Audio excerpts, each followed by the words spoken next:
Merlin Bird ID is this amazing app from the Cornell Lab of Ornithology that identifies birds and their songs for you.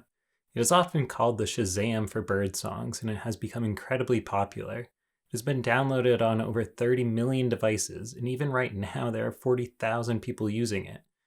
This app is changing birding by making audio identification more available to anyone with a smartphone, and this is great.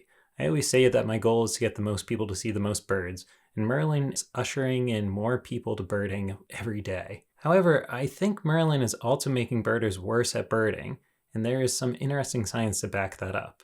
In this video, I'll cover how Merlin works and why it isn't perfect. I'll emphasize right now that it's only giving suggestions.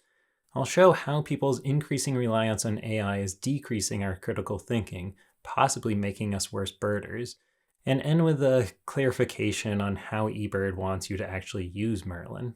The first thing we need to acknowledge is that Merlin isn't 100% accurate. To appreciate why, we should start with a look at how Merlin works.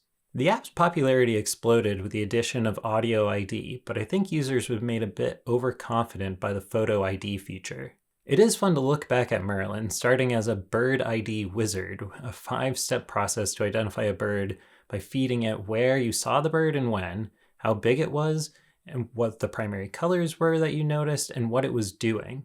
And with pretty good accuracy, thanks to filters from eBird data and training from volunteers, it would come up with your bird. Then came Photo ID that used a type of machine learning algorithm called a convolutional neural network, which is great at looking at both the coarse grain, or think of this as the large-scale field marks like overall color. It also looks at fine-grained features like subtle field marks on the bird. That algorithm used supervised learning, being trained on thousands of photos that were labeled by volunteers. These were photos that had already been uploaded to the Macaulay library, so the species was already known, and volunteers would draw a box around the bird, or they could correct the ID if needed. With a database of 80 million photos, Cornell has a lot of data for their model to train on, and now we have an impressive photo recognition app. This is cool on the app, but perhaps a better implementation of this model is now in eBird's media uploader, where images are automatically checked when uploaded to a checklist. I see this as a really important step in data quality for eBird, at least saving work for reviewers by preventing 2 errors: interpretive errors and interface errors. The first is just people misidentifying the bird or having an error in their interpretation of the species, while the second is when people just upload the photo in the wrong place, often in adjacent species on the list. These interface errors are, or were, surprisingly common, where people just get a little lazy while uploading and drop the photo in the wrong species. Now that will be flagged, and hopefully eBird reviewers won't have to spend so much time on these silly user errors. Now remember, the algorithm is not 100% accurate, and it may flag correctly identified species. These false negatives are going to happen, and from the user standpoint, you should know that these flags are only a warning for you while uploading. The algorithm is suggesting an alternative identification, an outcome we'll talk more about with Sound ID, but you can bypass these by just ignoring them. I know the inability to fully dismiss these suggestions has led to a lot of confusion and surprising amount of anger, but just ignore it. It's only ever visible on the uploader. As a reviewer, we do not have access to see how the photo was identified during upload. We only see misidentification photos show up in the review if they were flagged by another user. Speaking of these algorithms not being perfect, let's get back to Merlin's Audio ID feature. One interesting thing to think about is that Merlin is not actually identifying the audio in terms of what it sounds like, but what the audio looks like. We can get a visual representation of sound by generating a spectrogram, which shows frequency over time. Just like the photo part of the app, a machine learning algorithm is trained on these spectrograms, thanks to volunteer annotations, marking exactly where the song of the target bird is, and even the non-target noises. This is pretty cool to be using an image classification task to identify audio. Except there is so much complexity to bird vocalizations. It is fun to compare this to the human song recognition app Shazam, which uses a very similar technique of converting songs to spectrograms. Their app works by identifying the peaks, or the loudest frequencies in the audio, and creates a fingerprint based on those. Then by selecting an anchor point and target zone, a pair of points from the anchors will have unique frequency component and time differences, which are used in a hash function to be able to quickly look up the exact match. Now, this is where Merlin has to work differently, because Shazam has a database of 10 million songs, and they are looking for exact matches. But Merlin has the increased complexity of trying to match a randomly encountered bird's vocalizations to one that it has been trained on. Instead of looking for an exact match, Merlin's algorithm is outputting a probability that the sound belongs to each possible species. Similar to the photo ID system, a convolutional neural network is used on the spectrograms to learn short-term acoustic features like tone patterns, harmonics, and frequency sweeps. Then there's a temporal modeling layer that captures long-term structure, things like rhythm, repetition, and phrasing that distinguish one species song from another. When Merlin was being trained, it used a gradient descent algorithm that iteratively adjusts the model's weights and bias to minimize error, or technically loss. In doing so, it learned how much importance or weight to give to features like a hermit thrush's fluty tone quality or the frequency range of its song. Once the model is trained, the app can analyze new sounds. It combines these learned short-term and long-term features and passes them through its final layers, which assign a score to each possible species. Those scores are then converted into probabilities, and the species with the highest probabilities is reported as the most likely bird singing. This is all necessary because bird songs are so complex. Among songbirds, the subausine passerines have pretty simple and consistent calls because most have innate songs. Flycatchers are a good example of this, where pretty much every least flycatcher sounds like every other least flycatcher. But the ausine passerines, many with learned songs, can show a remarkable amount of variation within a single species' songs. American redstarts are a great example, especially the younger males, which can sound remarkably like chestnut-sided or northern yellow warblers. And this is the hard problem to solve, for Merlin to match all the variations of bird songs compared to Shazam just matching the songs that sound the same no matter where it's heard. Another thing worth mentioning is the lack of complexity in some vocalizations. Merlin is also trained to identify call notes, which is amazing when it works, but it struggles when they are too similar. This is especially difficult when the noise is captured at a low resolution, like being in a noisy environment where you have a bad signal-to-noise ratio. This fall, I saw Merlin call a northern cardinal chip note a northern water thrush, and a recent funky one was an eBird user reporting Virginia rail in a location that really didn't have good habitat for one. And here's the recording.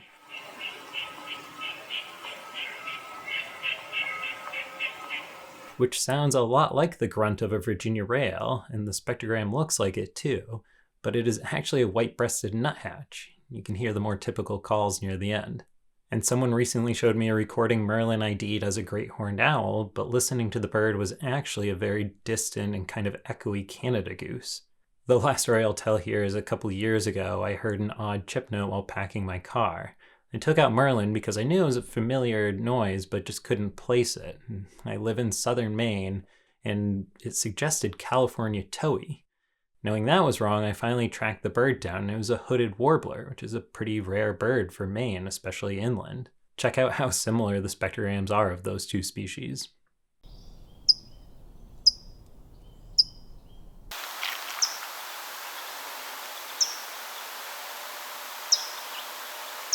This is a good segue into the next big thing we need to talk about, and that is Merlin's filters. In the same way Merlin Bird ID Wizard starts by asking you the date and location, Sound ID wants to use that information to narrow down the possibilities. Birders often do this, albeit subconsciously, when we go out birding. When you see a bird, you don't go through the 11,000 species in the world. You think, I'm in Boulder, Colorado, so there's only 400 birds possible. And in November, maybe it's 2/3 of those that are options. And you'll kind of know which of those are more frequently encountered. When Sound ID first launched, it wasn't as strict about what birds it considered because it wasn't trained on many species outside of North America anyways. This is why it would suggest a California towhee for me in southern Maine. But as Merlin grows globally, recently adding 342 new species to South America, India, Taiwan, and Australia, these location filters will become more essential to get a proper ID. I remember the shift from birders complimenting how amazing Sound ID was to questioning its brilliance because it was suggesting birds from other continents rather than the local species. This is exactly where having your location services turned on is essential to getting a more accurate suggestion. The entertaining thing is now the pendulum has apparently swung too far the other way, and the filters are so tight that Merlin often won't suggest the correct species because it is just slightly unlikely.